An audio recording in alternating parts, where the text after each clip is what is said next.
Question number 7 यहाँ पे हम डिस्कस कर रहे हैं। क्वेश्चन में आपको दिया है one end of a torch string of length 3 metre along x axis is fixed at x is equal to 0।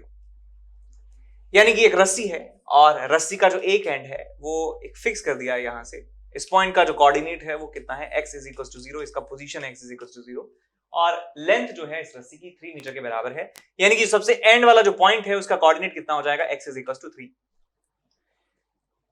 Speed of the wave in the string is 100 metre per second, यानी कि speed जो है wave की वो कितनी है, 100 metre per second के बराबर।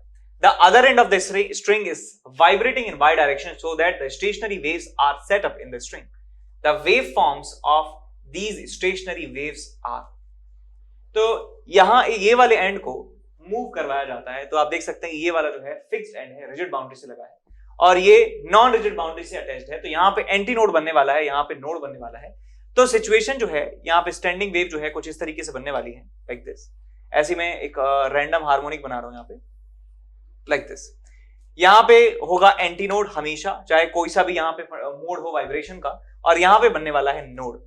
नोड का मतलब क्या होता है कि जो एम्पलीट्यूड है वो 0 के बराबर होता है। Amplitude at node is equal to 0 और amplitude at anti node is equal to 2a naught के बराबर आप कह सकते हैं। ये 0 के बराबर होता है यहाँ पे एम्पलीट्यूड। और हमें यहाँ चेक करना है कि कौन सा एम्पलीट्यूड है। ये एम्पलीट्यूड है इस इक्वेशन के लिए, ये एम्पलीट्यूड है इस इक्वेशन के लिए, ये एम्पलीट्यूड है इस इक्वेशन के लिए और ये एम्पलीट्यूड है इस इक्वेशन के लिए। तो हमें चारों में ये चेक करना है कि नोड पर क्या एम्पलीट्यूड 0 है, क्या x इज इक्वल टू 0 पे नोड बन रहा है।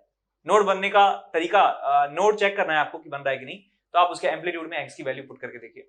तो यहाँ पे x की वैल्यू में 0 पुट करके देख रहा हूं सब में। यहाँ साइन 0 0, साइन 0 0, साइन 0 0, साइन 0 0। इसका मतलब इन चारों इक्वेशंस में यहां पर नोड बन रहा है। अब हमें ये चेक करना है कि x इज इक्वल टू 3 पे यहां पर एंटी नोड बन रहा है या नहीं। ठीक है, तो यहां पे मैं पुट करूंगा x की वैल्यू 3, तो ये बन जाएगा पाई बाई 2। तो ये साइन पाई बाई 2 एक हमारे पास a वैल्यू मिल रही है, यानी कि a के बराबर एम्पलीट्यूड हमें मिल रहा है, यानी कि एक नॉन जीरो वैल्यू मिल रही है। इसका मतलब ये ठीक है। यहां बात करें, यहां पे पाई इंटू यहां पुट करूंगा 3 पाई बाई 3 से 3 गया, आपके पास मिला साइन पाई होता है 0 के बराबर। तो यहां एम्पलीट्यूड 0 के बराबर मिल रहा है। इसका मतलब ये ऑप्शन गलत है, x इज इक्वल टू 3 पे एम्पलीट्यूड 0 नहीं हो सकता है। ऐसे यहां पे हम बात करें कि यहां पे वैल्यू रखेंगे 3 से गया 2 बार, 5 pi by 2 sine 5 pi by 2 जो है यहां पे ये नॉन जीरो के बराबर आ रहा है, नॉन जीरो है, यानी कि यहाँ पे एंटी नोड हो सकता है, यानी कि इसकी मैक्सिमम वैल्यू आपको मिल रही है। मतलब ये कहना चाह रहा हूँ साइन की मैक्सिमम वैल्यू हमें मिलनी चाहिए, यहाँ पर भी मैक्सिमम वैल्यू हमें मिल रही है। देखिए 3 रखेंगे तो 15/2 मिलेगा, 15 pi by 2। Sine 15 pi by 2 is not zero but it's maximum value of sine. तो यहाँ पे भी हमें एंटी नोड मिल रहा है। तो यानी कि ए, सी और डी ऑप्शन तो अभी तक ठीक बैठ रहे हैं, लेकिन बी ऑप्शन गलत हो चुका है, बिकॉज यहाँ पे x इक्वल टू 3 पर नोड बन रहा है, लेकिन बन रहा है असली में एंटी नोड। अब हमें चेक करना है कि स्पीड ऑफ वेव का फॉर्मूला होता है ओमेगा बाई के बराबर, या कह सकते हैं कि coefficient of T, coefficient of time divided by coefficient of x. ये रेशियो हमें देखना है कि ये किसके बराबर है, 100 के बराबर आना चाहिए। तो यदि पहले वाले ऑप्शन में देखें तो ये आपके पास है 50 pi by 3 divided by pi by 6। So 50 pi by 3 और ये आ जाएगा आपके पास पाई बाई 6। तो पाई से पाई गया और 3 से गया है 2 बार, 50 इंटू 2 100 आपको मिल रहा है। यानी कि पहला ऑप्शन जो है इन सारे क्राइटेरिया को मैच कर रहा है। नोड्स की पोजीशन सही है, एंटी नोड्स की पोजीशन सही है, स्पीड ऑफ वेव सही है। इसका मतलब ए ऑप्शन सही ऑप्शन है। सी ऑप्शन की बात करें सो 250 पाई बाय 3 और ये आपके पास है 5 पाई बाय 6। पाई से पाई गया, 3 से गया ये 2 बार और 5 से गया ये 50 बार। तो 50 इंटू 2 जो है आ गया आपके पास 100 मीटर पर सेकेंड। तो सी ऑप्शन जो है वो भी मैच कर रहा है सारे क्राइटेरियाज को। यदि डी ऑप्शन की बात करें तो आपको मिल रहा है यहाँ पे 250 पाई डिवाइडेड बाय 5 पाई बाई 2। हमेशा याद रखना, आप जेईई एडवांस का कोई भी क्वेश्चन कर रहे हैं तो अपनी आंखों से धोखा हो सकता है, लेकिन हाथ में जो पेन है आपका वो आपको धोखा नहीं देगा। तो जरूर ऐसा ना सोचें कि यार ये दिख रहा है तो साफ दिख रहा है। ये साफ दिखने वाली जो चीज है जेईई एडवांस में नहीं लगती है उतनी ज्यादा। तो आप जरूर पेन से कैलकुलेशन जरूर करें, चाहे वो बहुत आसान कैलकुलेशन क्यों ना हो, चाहे आपको 2 नंबर डिवाइड करवा रहे हो तो भी आप जो है एक बार जरूर लिखें, भले ही चाहे उल्टे पेन से लिखें, लेकिन आप लिखें जरूर। ठीक है, एक तरीके से वो एक प्रिवेंटिव मेजर होता है कैलकुलेशन मिस्टेक्स से बचने का। 5 से गया है 50 बार, 50 और 2 ये कितना आ जाएगा आपके पास 100, यानी कि डी ऑप्शन जो है वो भी सही आ रहा है आपका। तो ये 3 ऑप्शन जो है हमारे पास आ जाते हैं ए सी डी, ये तीनों क्राइटेरिया को मैच कर रहे हैं स्टैंडिंग वेव के। Hello my dear students, I am Neeraj Kumar Chaudhary और फिजिक्स टीचर। बच्चों एक बहुत ही इंपॉर्टेंट इंफॉर्मेशन देनी है अबाउट यूसेट, यानी कि scholarship eligibility test for droppers. यानी कि जो स्टूडेंट ड्रॉपर्स हैं, यानी कि 12th पास कर चुके हैं और वो प्रिपरेशन करना चाहते हैं, उनके लिए ये यूसेट का एग्जाम है, जो कि 11 और 12 सितंबर को सुबह 9 बजे से 12 बजे तक होगा। ठीक है बच्चों, अगर आप इस टेस्ट में बहुत अच्छा स्कोर करते हो, यानी कि आप टॉप 1000 रैंकर्स में आते हो, तो आपको 100% स्कॉलरशिप मिलेगा अनअकैडमी पे। ठीक है, ऊपर से आपकी प्रिपरेशन बहुत बेहतरीन तरीके से स्टार्ट हो जाएगी और आपको इस टेस्ट को देने से, क्योंकि इसका एनालिसिस भी आपके पास आएगा, कौन से एरिया के कौन से टाइप के क्वेश्चन आप वीक है, वो सारा कुछ आपको पता चल जाएगा। एकेडमिक प्लान मिलेगा आपको कि किस तरीके से आपको आगे बढ़ना है। ठीक है ना, तो कैसा होगा ये क्वेश्चन पेपर? इसमें 90 क्वेश्चन होंगे, 180 मिनट्स आपको मिलेंगी। ठीक है ना, जेईई मेन का पैटर्न होगा। ठीक है ना, अगर आप इसमें बहुत बेहतरीन रैंक लेके आते हो, अच्छा परफॉर्म करते हैं, तो आप 1.6 करोड़ तक के इनाम जीत सकते हो, यानी कि ये पूल ऑफ अवार्ड्स है। ठीक है, अब बच्चों जब भी आप इसको एनरोल करोगे तो एनकेसी सर लाइव कोड डालना मत भूलना, इट्स अ फ्री कोड। ठीक है ना, आप इसमें फ्री अप्लाई कर सकते हो इस कोड की हेल्प से। ठीक है, अब कुछ और ऑफर्स है बच्चों अनअकैडमी पे। अगर आपको महाराष्ट्र बोर्ड में हो आप और उसके साथ आपको आईआईटी की प्रिपरेशन करनी है, ठीक है ना, तो बहुत ही बेहतरीन ऑफर अनअकैडमी आपके लिए लेके आया है। अगर आप 2 साल के स्टूडेंट हो, यानी कि 11th 12th पूरा करना है, साथ साथ में आपको आईआईटी की प्रिपरेशन भी करनी है, तो आपको 56,103 में सब्सक्रिप्शन मिल जाएगा फॉर 24 मंथ्स। और 12 मंथ्स के लिए, यानी कि अगर आप 1 साल के लिए लोगे तो आपको 38,602 में मिल जाएगा। अब अगर आपको आईआईटी जेईई का आइकॉनिक सब्सक्रिप्शन चाहिए और साथ में 11th 12th की सीबीएसई की क्लासेस, यानी कि अगर आप सीबीएसई के स्टूडेंट हो और आपको आईआईटी जेईई का आइकॉनिक सब्सक्रिप्शन के साथ आगे बढ़ना है, तो आपकी 24 मंथ्स की फीस है 100,100। ठीक है, अब 1 ईयर की, यानी कि 12 मंथ की है 65096। और ये ऑफर 14 सितंबर तक वैलिड है। बस कब तक वैलिड है? 14 सितंबर तक। ये पिछले वाला ऑफर भी आपके पास 14 सितंबर तक ही वैलिड है। ठीक है बच्चों, नेक्स्ट, अगर आप यूपी बोर्ड से हो तो आपकी 2 ईयर की फीस होगी 56,097। आईआईटी के साथ यूपी बोर्ड की प्रिपरेशन आपको करनी है तो 56,097 24 मंथ्स की है और 38,599 12 मंथ्स की है। ये ऑफर भी 14 सितंबर तक ही वैलिड है। ठीक है बच्चों, और ये सीबीएसई का नॉन आइकॉनिक है। ये आईआईटी जेईई के साथ अगर आपको सीबीएसई की प्रिपरेशन करनी है तो 30 मंथ्स का, ठीक है ना, कितना है 68,799। ठीक है बच्चों, तो ये ऑफर्स हैं, तो मैं समझता हूं कि बहुत ही बेहतरीन ऑफर अनअकैडमी की तरफ से आए हैं। जितना जल्दी हो सके उतना जल्दी आप एनरोल कर लीजिए और ये कोड डालना ना भूलिए, एनकेसी सर लाइव। ठीक है बच्चों, okay, bye bye, thank you. इसके बाद चलते हैं अगले सवाल की तरफ, क्वेश्चन नंबर 8। क्वेश्चन नंबर 8 कहता है आपसे, A horizontal stretched string fixed at 2 ends, दोनों एंड से वो फिक्स्ड है, horizontal stretched string is vibrating in its 5th harmonic। 5th harmonic का मतलब होता है कि फंडामेंटल फ्रीक्वेंसी का 5 गुना जो है उसकी फ्रीक्वेंसी यहां पर है। और इक्वेशन दी जाती है इस तरीके से, y is equals to this sin फलाना x cos डिकाना t, assuming pi is equals to 3.14, the correct statements are, number of nodes पूछे हैं। तो देखिए 5th हार्मोनिक की जब हम बात करते हैं, दोनों एंड से फिक्स्ड है, 5th हार्मोनिक की बात कर रहे हैं, तो एक लूप यहां, 2 लूप, 3 और 4 और ये 5, तो ये जो है सिचुएशन बनने वाली है। तो एक नोड ये रहा, दूसरा ये रहा, तीसरा ये रहा, 4 5 और 6, तो 5th हार्मोनिक में 6 नोड्स बनते हैं। इसका मतलब ये ऑप्शन जो है ये गलत है। ठीक, अब आपसे पूछा है, लेंथ पूछा है, मैक्सिमम डिस्प्लेसमेंट मिड पॉइंट का पूछा है और फंडामेंटल फ्रीक्वेंसी आपसे पूछी गई है। देखिए मैं यहां पे कह सकता हूं कि रस्सी का लेंथ तो हमें कुछ दिया नहीं है, तो यहां से देखिए lambda by 2 lambda by 2 lambda by 2 lambda by 2 lambda by 2, तो 5 टाइम्स लैम्डा बाई 2 ये जो है एल के बराबर है। और लैम्डा मैं कैसे निकाल सकता हूं, मुझे के की वैल्यू पता है, तो 2 पाई बाई के होता है लैम्डा के बराबर, तो आपको यहां से मिल जाएगा 5/2 into 2 pi by k ये आपको L की वैल्यू दे देगा। 2 से चला गया 2, आपको मिल गया 5 इंटू पाई की वैल्यू है 3.14 डिवाइडेड बाय k की वैल्यू है 62.8। तो यहां से आप 2 जीरो हटा देंगे, डेसिमल हटा देंगे, यहां से भी डेसिमल हटा देंगे, तो नीचे आ जाएगा आपके पास 100, ऊपर आ जाएगा आपके पास 10। ये डेसिमल हट चुके हैं। 314 से चला जाएगा 2 बार, 0 से 0 बार चला गया, 0.5/2 0.25 मीटर आपको यहाँ पे लेंथ मिल जाती है। इस वायर की, स्ट्रिंग की लेंथ मिल जाती है। तो length of the string is 0.25 metre. इसका मतलब ये ऑप्शन जो है सही है। ओके, अब बात करते हैं थर्ड ऑप्शन की। The maximum displacement of the midpoint of the string from its equilibrium position is 0.01 metre के बराबर। तो यहां आप देखिए बेटा, ये और ये इनका मिड पॉइंट हम देखना चाह रहे हैं। मिड पॉइंट हुआ इसका 2 2 यहां पर, ये हुआ आपका मिड पॉइंट। तो मिड पॉइंट का डिस्प्लेसमेंट मीन पोजीशन से कितना हो सकता है, ये आपसे पूछा गया है कि यानी कि मीन पोजीशन से कितना ऊपर या कितना नीचे जा सकता है। या तो ये बता दीजिए, चाहे आप ये बता दीजिए, दोनों एक ही बात है। तो मैं जानता हूं कि ये वैल्यू जो है ये एम्पलीट्यूड के बराबर होती है और वो लिखा है सबसे आगे। ये रहा आपका एम्पलीट्यूड। अलग अलग लोकेशन पे अलग अलग एम्पलीट्यूड है और हम जानते हैं कि ये एंटीनोड है, क्योंकि तो एंटीनोड पे एम्पलीट्यूड की वैल्यू मैक्सिमम होती है। तो इस पूरे एक्सप्रेशन की जो मैक्सिमम वैल्यू है वो कितनी है, 0.01 मीटर के बराबर। इसका मतलब मिड पॉइंट का जो मैक्सिमम डिस्प्लेसमेंट हो सकता है मीन पोजीशन से वो होगा 0.01 मीटर के बराबर। तो सी ऑप्शन जो है वो भी सही दे रखा है आपको।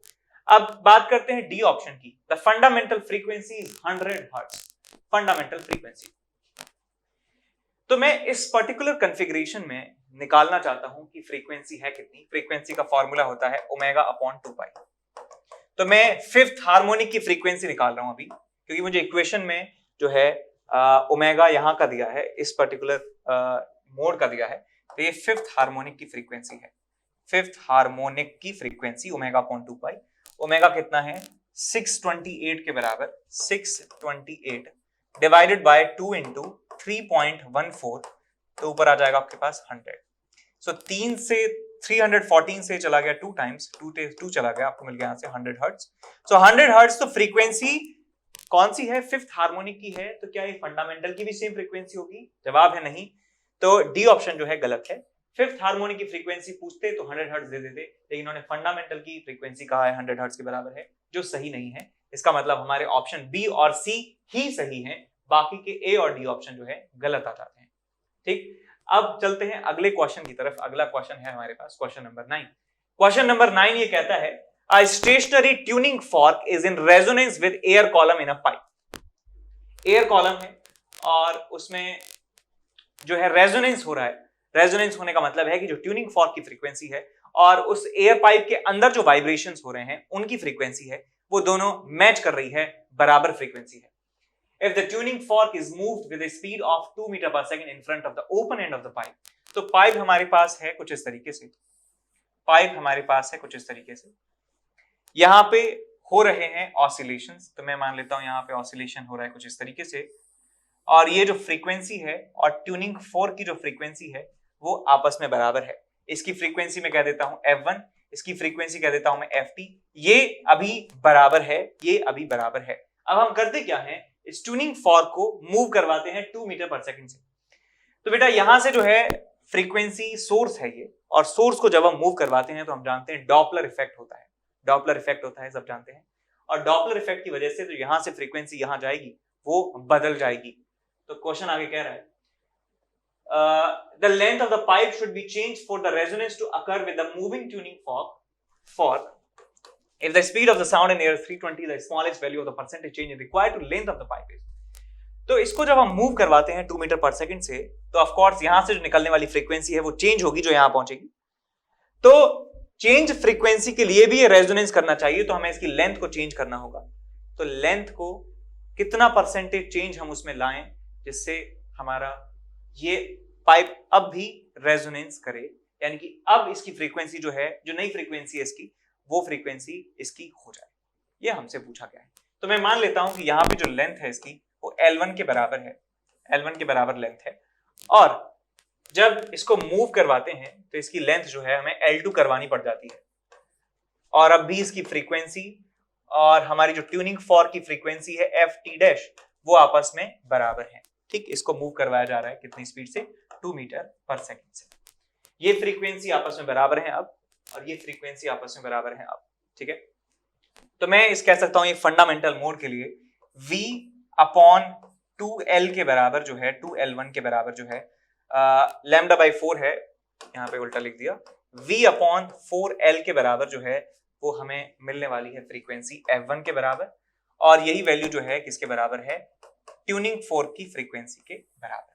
ट्यूनिंग फोर्क की फ्रीक्वेंसी के बराबर ये फ्रीक्वेंसी है। ये बात समझ में आती है। जब हम इसको मूव करवाते हैं तो डॉपलर इफेक्ट की वजह से हमें फ्रीक्वेंसी कुछ और सुनाई देगी।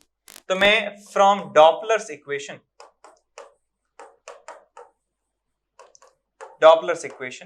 हम जानते हैं कि ओरिजिनल फ्रीक्वेंसी जो है वो ft के बराबर है इस ट्यूनिंग फॉर्क की, नई फ्रीक्वेंसी ft'। तो यहां लिखूंगा ऑब्जर्वर तो रेस्ट पे है, डिवाइडेड बाय सोर्स जो है पास जा रहा है, सो v माइनस vt जो है मैं यहां पे लिख सकता हूं। तो ये आपको मिल जाएगा ft इनटू v की जो वैल्यू है वो कितनी है, speed of sound is 320, so 320 divided by 320 minus 2 metre per second है, 318 आपको मिल जाएगा, यहां से 318 आपको मिल जाएगा। ये इतना हर्ट्ज फ्रीक्वेंसी अब इसका हो चुका है, और ये किसके बराबर होगा, v/4l2 के बराबर। ये किसके बराबर है, ft इंटू 320 डिवाइडेड बाय 318 के बराबर। इक्वेशन नंबर 2 इसको नाम दे देता हूं, इसको इक्वेशन नंबर 1 नाम दे देता हूं। तो मैं कह सकता हूं कि ये जो है ट्यूनिंग फोर्क की फ्रीक्वेंसी ओरिजिनल वो किसके बराबर है, v/4l1 के बराबर है, और जो ये v/4l2 है ये किसके बराबर है, ft इंटू दिस के बराबर है। तो ft की वैल्यू जो है यहां से उठा के आप यहां पे पुट कर दीजिए। तो इक्वेशन नंबर 1 और 2 को सॉल्व करने पर आपको मिलता है v/4l2 is equal to ft की वैल्यू कितनी है, v/4l1 और यहां आपको मिल जाएगा 320 डिवाइडेड बाय 318, 320 डिवाइडेड बाय 318 के बराबर। तो यहां से 4 से 4 कैंसिल आउट हो गया, v से v कैंसिल आउट हो गया, आपको मिल जाता है यहां से l1 divided by l2 is equals to 320 divided by 318। ठीक, तो मैं इसे लिख सकता हूं कि मान लीजिए यदि इसको मैं l0 के बराबर मान लेता हूं तो l1 की वैल्यू आपको मिल जाएगी 320 l0 के बराबर, और l2 की जो वैल्यू है आपको मिल जाएगी 318 l0 के बराबर। तो मुझे परसेंटेज चेंज यदि निकालना है, तो परसेंटेज चेंज यदि आपको निकालना है, परसेंटेज चेंज इन लेंथ आपको निकालना है, तो मैं लिखूंगा l2 minus l1 divided bye l1 into 100। तो l2 जो है कितना है, 318 l0 के बराबर माइनस 320 l0 के बराबर डिवाइडेड बाय 320 l0 के बराबर इंटू 100। तो यहाँ l0 सब कैंसिल आउट हो जाएगा, माइनस 2/320 इंटू 100 आपको मिल जाएगा। तो यहाँ से चला गया ये 0 से 0 गया 16 टाइम्स, 4 से गया 4 बार, 4 से अच्छा 2 से गया 8 बार, 2 से गया ये 5 बार। सो 5/8 जो है आपको यहाँ से रिजल्ट मिलने वाला है परसेंटेज में। तो यानी कि माइनस का मतलब है कि लेंथ को हमें घटाना होगा।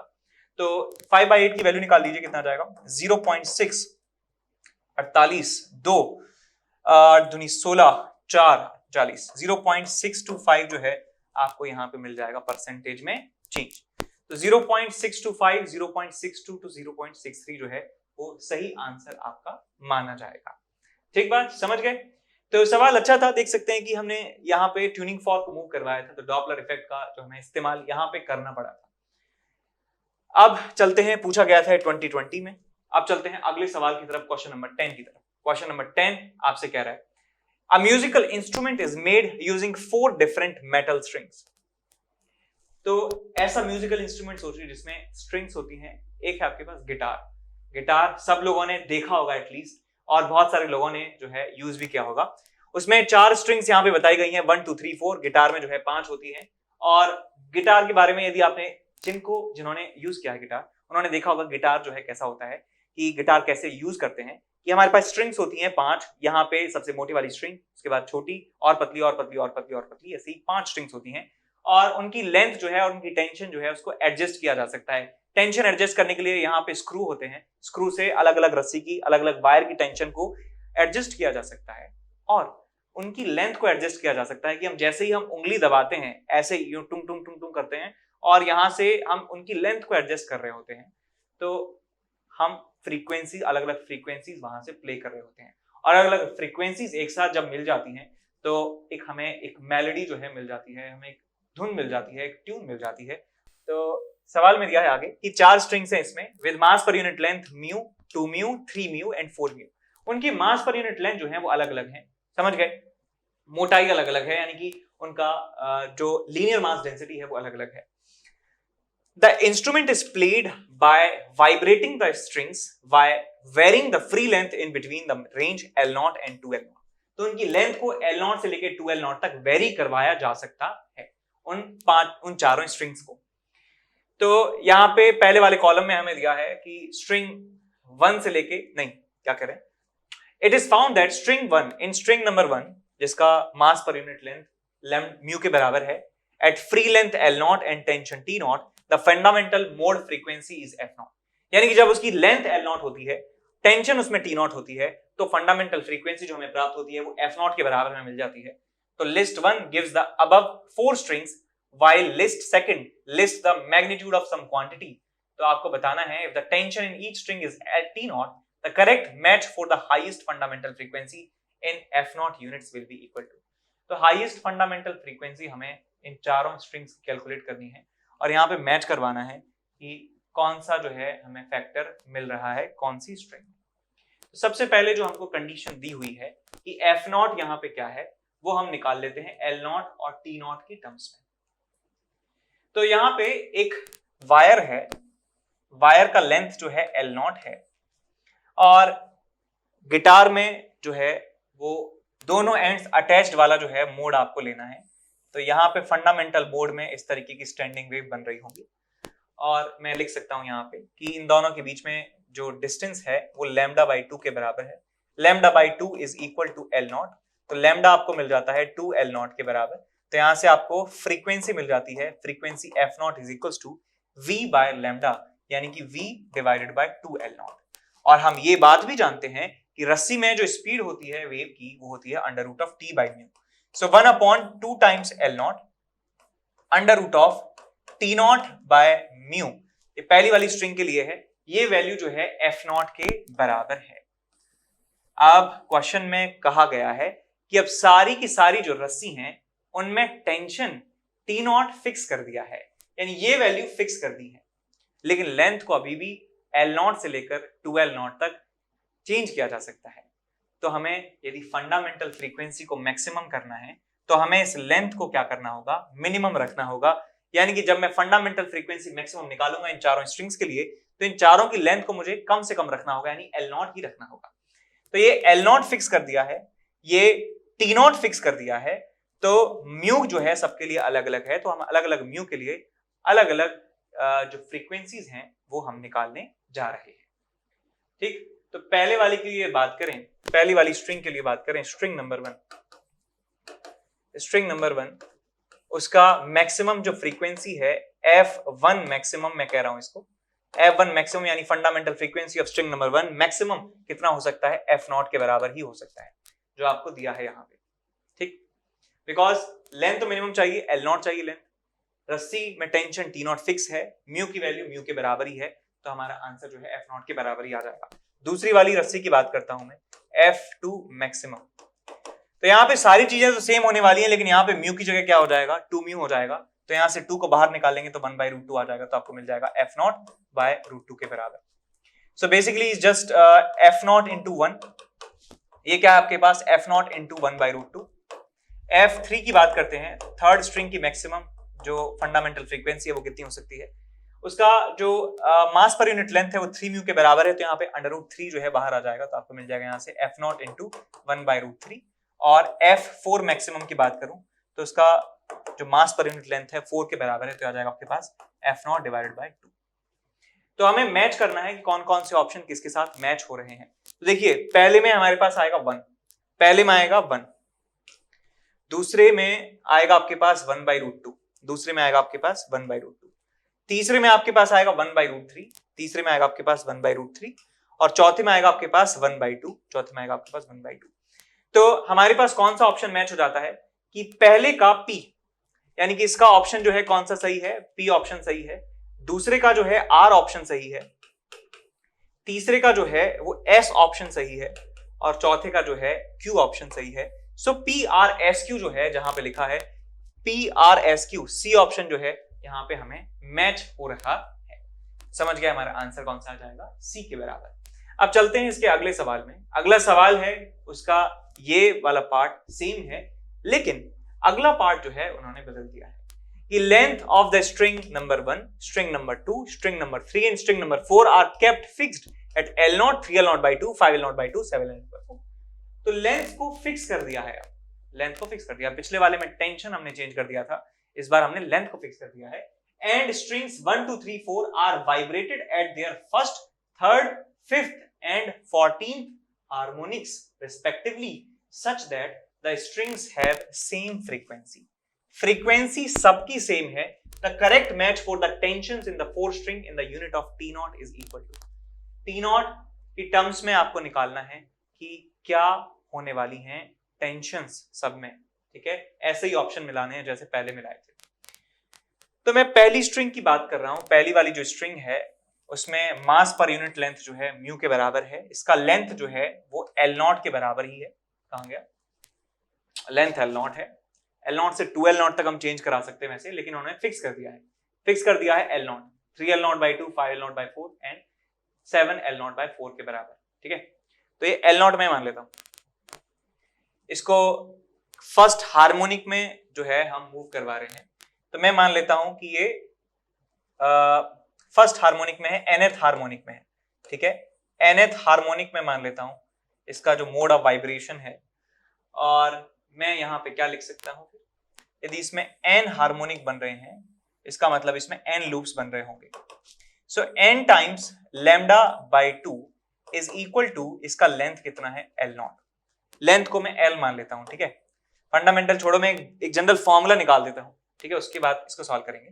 तो लैम्डा की वैल्यू आ जाती है आपके पास 2L by n के बराबर, और यहां से फ्रीक्वेंसी आपको मिल जाएगी F is equal to V upon lambda. So n V by 2L के बराबर, V की वैल्यू लिख सकता हूं under root of T by mu, तो आपको मिल जाएगा n by 2L into under root of T by mu, ठीक। तो यहां से मैं टेंशन निकालनी है तो दोनों तरफ स्क्वायर कर दीजिए, तो F square is equal to n square divided by 4L square into T divided by mu. तो यहां से टेंशन निकाल लीजिए, टेंशन आपको मिल जाता है, ये क्या आ गया, 4 आना चाहिए ना यहाँ पे, इस इंक जो है मिट रही है अपने आप।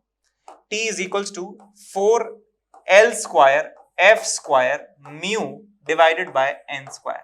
ये टेंशन की वैल्यू आपको मिल जाती है, तो यहां पे लिख लेता हूं मैं टेंशन को।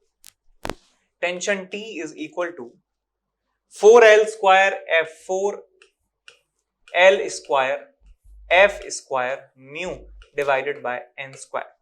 तो फोर स्ट्रिंग नंबर 1 की यदि बात करूं, फोर स्ट्रिंग नंबर 1 की यदि बात करूं, तो आपको मिलता है कि लेंथ जो है वो L0 है, म्यू की वैल्यू म्यू के बराबर है, फ्रीक्वेंसी सब में बराबर है, और फर्स्ट हार्मोनिक जो है उसका इस्तेमाल कर रहे हैं। तो आपको यहां से टेंशन मिल जाती है T0 बराबर 4 times L0 square into F square into mu divided, बस ये है। तो ये T0 की वैल्यू आपको मिल जाती है पहली वाली रस्सी में। अब बात करते हैं स्ट्रिंग नंबर 2 की। स्ट्रिंग नंबर 2 में यदि बात करूं तो मैं टेंशन को लिख सकता हूं 4 टाइम्स लेंथ का स्क्वायर।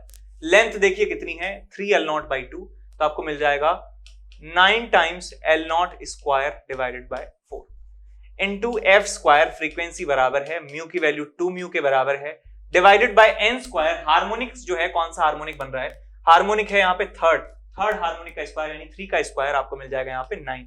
तो 9 से मर गया 9, बाकी सब 2 से चला गया 2, तो आपको मिल जाता है यहाँ से T0 by 2 के बराबर T की वैल्यू।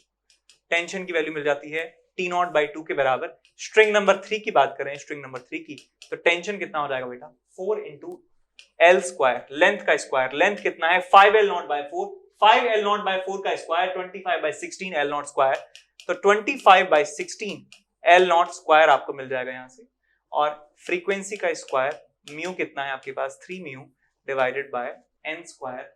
नंबर ऑफ हार्मोनिक की बात करें, 5th हार्मोनिक है, तो 5 स्क्वायर इज 25, 25 से 25 और 3/16 इंटू टी नॉट आपको यहाँ पे वैल्यू मिल जाती है टी। अब बात करते हैं स्ट्रिंग नंबर 4। ठीक, स्ट्रिंग नंबर 4 की यदि बात करें, स्ट्रिंग नंबर 4 तो यहां से आपको मिलेगा tension T is equal to 4 times length कितना है आपके पास 7 L0/4 तो मिल जाएगा आपके पास 49/16 L0 square into F square into 4 mu divided by n square. n की वैल्यू जो है 14 है तो 14 का स्क्वायर इज 14 इंटू 14। तो 4 से गया ये 4 बार, 7 से गया ये 7 2 और 2 बार, और ये मिल जाएगा आपके पास 2 और 2 4 और 4 16। So it's T0/16, T is equal to T0/16। तो यदि मैं बात करूं टेंशंस की दोनों स्ट्रिंग्स में, चारों स्ट्रिंग्स में, तो टेंशन जो T1 है वो T0 के बराबर है, T2 जो है वो किसके बराबर है, T2 इज T0/2 यानी कि 1/2 इंटू T0। T3 की यदि बात करें तो किसके बराबर है 3/16 इंटू T0 यानी कि 3/16 इंटू T0। और यदि T4 की बात करें तो आपको मिल जाएगा यहाँ पे T0/16 यानी 1/16 इंटू T0। अब मैच कर लीजिए यहां से, फर्स्ट में T0 यानी कि इसका आएगा आपके पास P। सेकंड की यदि बात करें, सेकंड में T0/2 यानी कि ये Q ऑप्शन। 3 की बात करें तो 3/16 आपको मिल रहा है यानी कि T ऑप्शन है, और फोर्थ में बात करें तो आपको मिल रहा है ये U ऑप्शन। सो PQTU जो है आपके पास ऑप्शन होना चाहिए B ऑप्शन, तो B ऑप्शन हमारा सही हमें मिल जाता है। ठीक है, समझ गए सवाल को।